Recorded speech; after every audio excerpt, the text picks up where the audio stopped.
CPM-ന് ഏറ്റവും കൂടുതൽ തലവേദനയുള്ള ഈ സ്വർണ്ണമോഷണ കാലത്ത് പുറത്ത് നിന്ന് കഴിഞ്ഞാൽ, രാഹുൽ മാങ്കൂട്ടത്തിൽ കോൺഗ്രസിന്റെ ഉള്ളിലോ അല്ലെങ്കിൽ പുറത്തോ നിന്ന് കഴിഞ്ഞാൽ, അദ്ദേഹത്തിന് ഒരു പൊതുവേദിയിൽ സംസാരിക്കാനുള്ള ഒരു അവസരം കിട്ടിയാൽ, രാഷ്ട്രീയം പറയാനുള്ള ഒരു അവസരം കിട്ടിക്കഴിഞ്ഞാൽ പിന്നെ CPM-ന്റെ കഥ കഴിയും, കഥ ഉണ്ടാവില്ല, ജീവൻ ഉണ്ടാവില്ല എന്ന് അറിഞ്ഞുകൊണ്ട് തന്നെയാണ് രാഹുൽ മാങ്കൂട്ടത്തിനെതിരെയുള്ള കേസുകൾ പൊന്തിച്ചത്.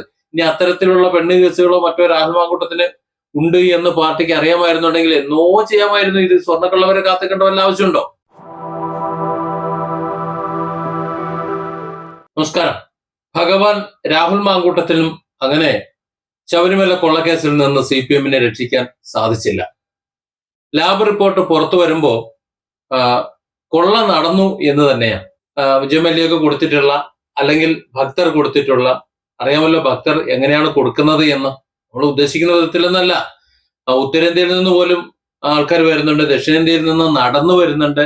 അതിൽ തന്നെ കർണാടക, തമിഴ്നാട് വളരെ ഭക്തി നിർഭരമാണ് ഹൈന്ദവരെ സംബന്ധിച്ചിടത്തോളം. അതിൽ മതേതരത്വം തുളുമ്പുന്ന കേരളത്തിലെ ഏറ്റവും പ്രഥമ സ്ഥാനമുള്ള ഒരു ആരാധനാലയം എന്ന് പറഞ്ഞാൽ അത് ശബരിമലയാണ്. ഇത്തരത്തിൽ അയ്യപ്പനെ കാണാൻ അയ്യപ്പനായി പോകുന്ന പലരോടും നേർച്ചകളും മറ്റും നടത്തിവിടുന്ന ധാരാളം ഇതര മത വിശ്വാസികളെ നമുക്കറിയാം. അത് അവരുടെ വിശ്വാസത്തിന് യോജിച്ചതാണോ അല്ലയോ എന്നുള്ളത് വേറെ വിഷയമാണ്. എങ്ങനെ അവർ പ്രാർത്ഥിക്കണം, എങ്ങനെ അവർ ആരാധിക്കണം എന്നുള്ളത് അവരവരുടെ ചോയ്സ് ആണല്ലോ. അതുകൊണ്ട് അത് വിവാദമാക്കേണ്ടതില്ല. ഏതായാലും അത്രത്തോളം പരിപാവനമായി നമ്മൾ മതേതരത്വത്തിന്റെ ഇറ്റില്ലമായി കണ്ടുകൊണ്ടിരിക്കുന്ന ശബരിമലയില് സ്വാഭാവികമായും അതിന് തക്ക സമ്മാനങ്ങൾ ഭഗവാന് കാണിക്കയായി അർപ്പിക്കുക എന്നുള്ളത് ഈ ഭക്തരുടെ ഒരു സാധാരണ പ്രവൃത്തിയാണ്. ആ പ്രവൃത്തിയിലൂടെ തന്നെ അവിടെ ഓരോ മണ്ഡലകാലത്തും വന്നു ചേരുന്നത് കോടികളാണ്. അതിൽ സ്വർണമായും പണമായും ഈ വന്നു ചേരുന്ന പണമൊക്കെ കണ്ടുകൊണ്ടാണ് അവിടെ നിയമനങ്ങൾ നടത്തിയത്.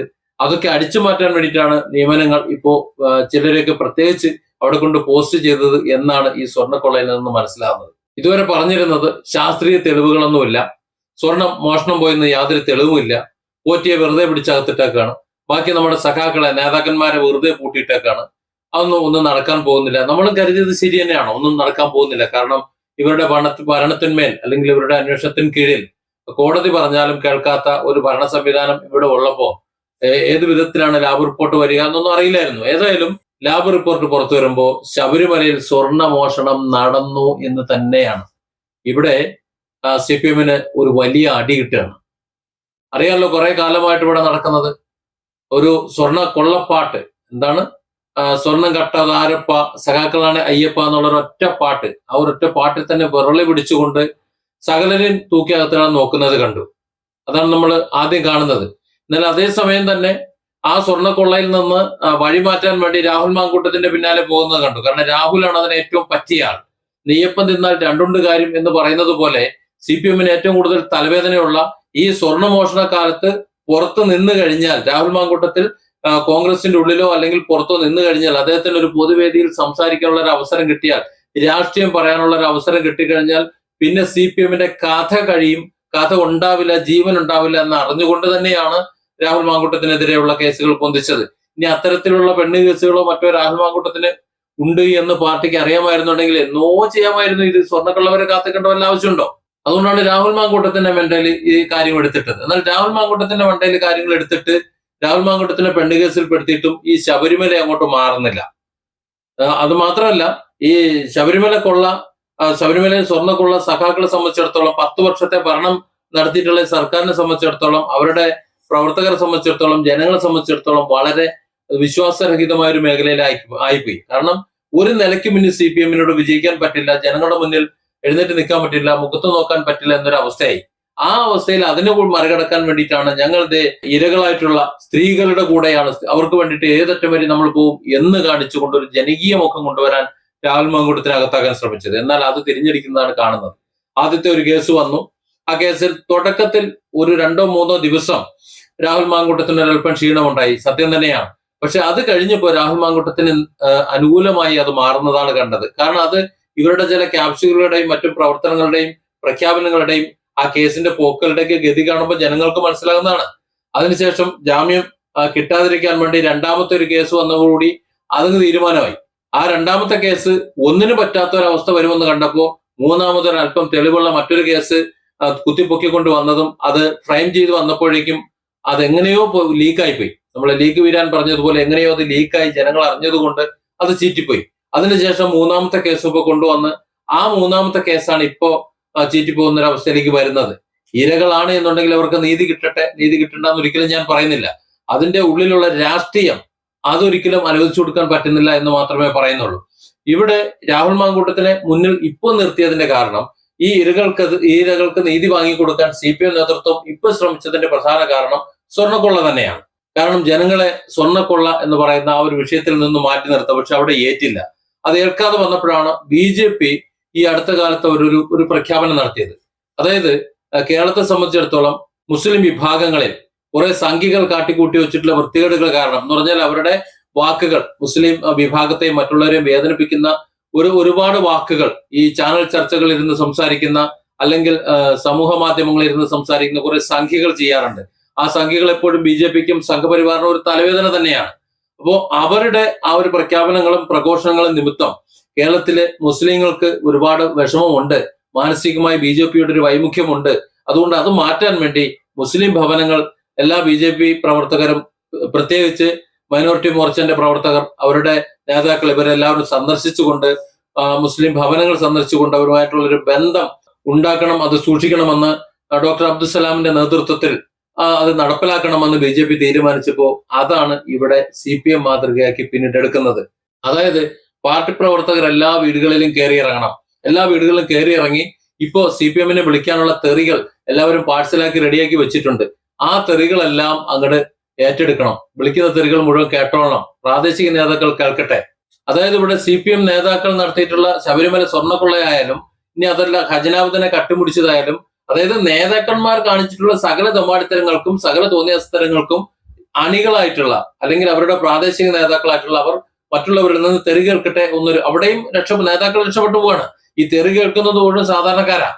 ഏത് പാവപ്പെട്ട സഖാക്കളാണ്, പാർട്ടിയെ സ്നേഹിക്കുന്നവരാണ്, പാർട്ടിയെ നെഞ്ചോട് ചേർക്കുന്നവരാണ്. പക്ഷെ അവർക്കൊന്നും ഈ പറഞ്ഞ കൈയിട്ട് വാരുന്ന സംഘത്തിലൊന്നും സ്ഥാനമൊന്നും കിട്ടില്ല, അങ്ങോട്ട് എത്തി നോക്കാൻ പറ്റില്ല. കാരണം ആരെങ്കിലും കൈയിട്ട് വാരാൻ ശ്രമിക്കണമെങ്കിൽ ആ കൈ തല്ലി ഒടിക്കാൻ കെൽപ്പുള്ളവരാണ് സഖാക്കൾ എന്ന കാര്യത്തിൽ യാതൊരു സംശയമില്ല. നമ്മള് പിണറായിയെ എതിർക്കുമ്പോഴോ CPM സർക്കാരിനെ എതിർക്കുമ്പോഴോ സകല സഖാക്കളെ എതിർക്കുകയാണെന്നുള്ള ധാരണ ഒന്നും വേണ്ട. ഇവിടെ സഖാക്കളും കമ്മ്യൂണിസവും തകർന്നു പോയിട്ടൊന്നുമില്ല. പക്ഷെ കുറെ കൊള്ളക്കാരുടെ കയ്യിലായിപ്പോയി അതിന്റെ നേതൃത്വം. ആ കൊള്ളക്കാരൻ ഇറങ്ങി പോയി കഴിഞ്ഞാൽ നന്നാവും. പക്ഷെ ആ കൊള്ളക്കാർക്ക് തന്നെ വീണ്ടും അവിടെ ഇരിക്കണമെന്നുണ്ടെങ്കിൽ അവർ തന്നെ ഉണ്ടാക്കി വെക്കുന്ന നാടകത്തിൽ ക്യാപ്സ്യൂളും കൊടുത്ത് പറഞ്ഞു വിടുന്ന ഈ സാധാരണക്കാരായിട്ടുള്ള പ്രാദേശിക നേതാക്കൾ ഓരോ വീടുകളിലും ചെന്നിട്ട് ഈ നാട്ടുകാരുടെ മുഴുവൻ തെറി കേട്ട് എന്തായാലും വീട്ടിൽ ചെല്ലുമ്പോൾ ചോദിക്കുമല്ലോ, ശബരിമല സ്വർണ്ണക്കൊള്ളയെ കുറിച്ച് ചോദിച്ചാൽ അതിന് മറുപടി പറഞ്ഞേ പറ്റൂ. അപ്പൊ അവിടെ ഒരു മറുപടി വേണം.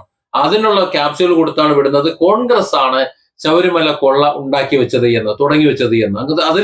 അങ്ങനെ തുടങ്ങി വെച്ചതിൽ സഖാക്കൾ ചെന്ന് പെട്ടുപോയതാണ് എന്ന്.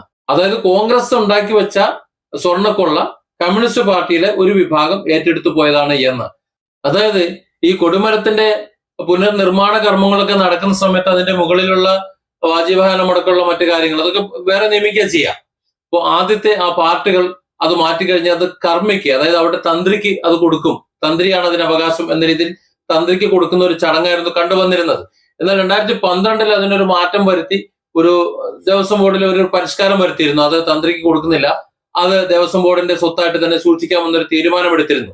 എന്നാൽ ആ തീരുമാനത്തെയൊക്കെ മറികടന്നുകൊണ്ട് അതിനുശേഷം കൊടിമരത്തിന്റെ പുനർനിർമ്മാണ കർമ്മ പ്രവർത്തനങ്ങൾ നടക്കുന്ന സമയത്ത് അതിന്റെ വാജിവാഹനം സഖാവ് ഉൾപ്പെട്ട, അതായത് അന്നത്തെ ദേവസ്വം ബോർഡിന്റെ പ്രതിനിധികൾ, അതിൽ സഖാക്കളുമുണ്ട്, കമ്മ്യൂണിസ്റ്റിന്റെ നേതാവുമുണ്ട്, അവരടക്കം എല്ലാവരും ചേർന്ന് നിന്ന് തന്ത്രിക്ക് പരസ്യമായി കൈമാറിയിട്ടുള്ള വാജിവാഹനത്തെയാണ് തന്ത്രി അടിച്ചു മാറ്റിക്കൊണ്ടുപോയി എന്ന് പറഞ്ഞുകൊണ്ട് അത് കോൺഗ്രസിന്റെ ഭരണത്തിലുള്ള ആ കാലത്ത് കോൺഗ്രസ് നേതൃത്വം സ്വർണ്ണക്കൊള്ള തുടങ്ങിയപ്പോ അത് പുറത്തു പറയാതിരിക്കാൻ വേണ്ടിയിട്ട് തന്ത്രിക്ക് വാജിവാഹനം കൈക്കൂലി കൊടുത്തു എന്ന മട്ടിൽ അത് പ്രചരിപ്പിച്ച് തന്ത്രി അടിച്ചുകൊണ്ടുപോയി എന്ന്.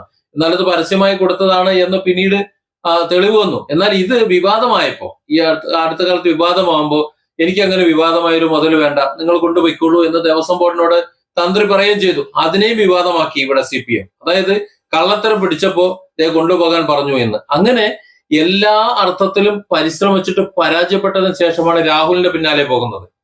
ഇവിടെ സ്വർണ്ണക്കൊള്ള എങ്ങനെ പോയാലും ജനം സംസാരിക്കും. അതിൽ നിന്ന് ഇനി ഒരു മോചനമില്ല. കട്ടെടുത്ത സ്വർണം തിരികെ കൊടുത്താൽ പോലും, മുഴുവൻ പണവും തിരികെ കൊടുത്ത് കാല് പിടിച്ച് മാപ്പിരുന്നാൽ പോലും, അല്ലെങ്കിൽ പരസ്യമായി മാപ്പിരുന്നാൽ പോലും ഇനി അത് പരിഹരിക്കപ്പെടാൻ കഴിയില്ല എന്നതുകൊണ്ടാണ് ആ വിഷയം സംസാരിക്കാൻ ജനം തയ്യാറാകരുത്, ജനം മനസ്സിൽ നിന്ന് അത് ഉണ്ടാകരുത്. അതുകൊണ്ട് മറ്റു വിഷയങ്ങൾ സംസാരിപ്പിക്കാൻ വേണ്ടി രാഹുൽ മാങ്കൂട്ടത്തിന്റെ വിഷയം ഇങ്ങനെ കുത്തിപ്പൊക്കി കൊണ്ടുവരുന്നത്. രാഹുൽ മാങ്കൂട്ടത്തിന്റെ വിഷയത്തിൽ ഏതാണ്ട് 10ഓളം കേസുകൾ റെഡിമെയ്ഡായി തയ്യാറാക്കി വെച്ചിട്ടുണ്ടെന്നാണ് പറയുന്നത്, വ്യാജമായിട്ടും അല്ലാത്തതുമായിട്ടുള്ള കേസുകൾ. അല്ല, എന്റെ ഒരു സംശയം, ഈ രാഹുൽ മാങ്കൂട്ടത്തിൽ ഈ കണ്ട വിവാഹിതരായിട്ടുള്ള സകല പെണ്ണുങ്ങളുടെയും പ്രശ്നങ്ങൾ തീർക്കാൻ വേണ്ടി ഇയാൾ എങ്ങനെയാണ് ഇത്ര പ്രശസ്തിയായത് എന്ന് അറിയാൻ വയ്യ. കാരണം ഇവർക്കൊക്കെ എങ്ങനെ ഇയാൾ കോൺടാക്ട് നമ്പർ കിട്ടി എന്നും മനസ്സിലാകുന്നില്ല. ഏതായാലും 10 വർഷം ഇവിടെ ഭരിച്ച ഒരു സർക്കാർ, ആ സർക്കാരിന് അവരുടെ ഭരണ നന്മ പറഞ്ഞുകൊണ്ട് ജനങ്ങളെ സമീപിക്കാൻ കഴിയുന്നില്ല.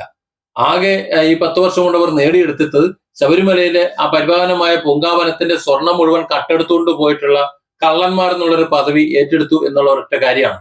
അതിനെ മറയ്ക്കാൻ വേണ്ടി രാഹുൽ മാങ്കൂട്ടത്തിന്റെ മണ്ടേ പോയിട്ട് അതും കൂനിമല കുരു എന്ന നിലയിൽ വന്നേക്കാണ്. ചുരുക്കം പറഞ്ഞാൽ 10 വർഷം ഇവിടെ ഭരിച്ച സർക്കാരിന് ഒന്നും തന്നെ ജനങ്ങളോട് പറയാനില്ല. അതുകൊണ്ട് കാല് പിടിച്ച് ലേലുവല്ലു ലേലുവല്ലു ലേലുവല്ലു എന്ന് പറയാൻ വേണ്ടിയിട്ട് കുറച്ചുപേരെ അഴിച്ചങ്ങോട്ട് വിട്ടേക്കാണ്. അതും ഏതൊക്കെ രീതിയിൽ അത് പ്രതിഫലിക്കുമെന്ന് അറിയാൻ വയ്യ. ഏതായാലും ഓരോ വീടുകളിൽ ചെന്ന് കയറുമ്പോൾ അവർക്ക് ഒരുപാട് കാര്യങ്ങൾ ചോദിക്കാനുണ്ട്, പലർക്കും ചോദിക്കാനുണ്ട്.